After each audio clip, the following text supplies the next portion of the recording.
โอ้ยโอ้ยกูว่าแล้วอย่าสุกินตำคูงหันมาขี้ตั้ง2 กำคนโอ้ย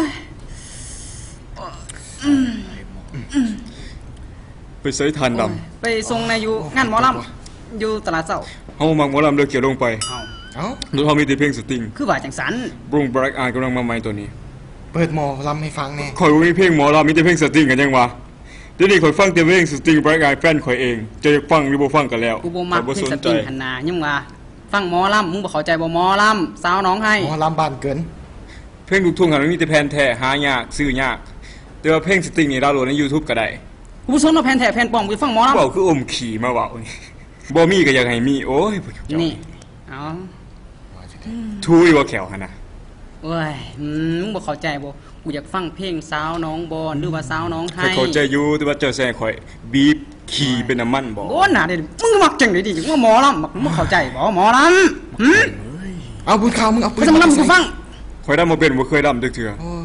น้ำแม่น้ำบ่อยากได้ยินเจ้ามันบ่แม่นจังสัน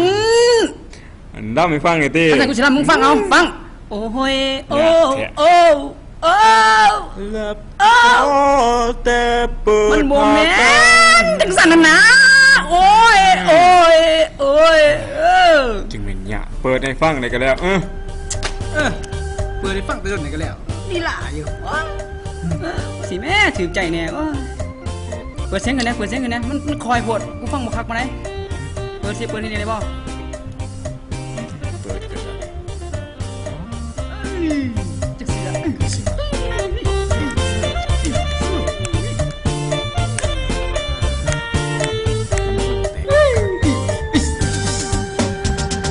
คอ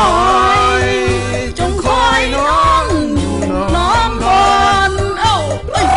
หัวใจอาวรเพลงกับคนเขากันน้องบนให้คิดถึงบ้าน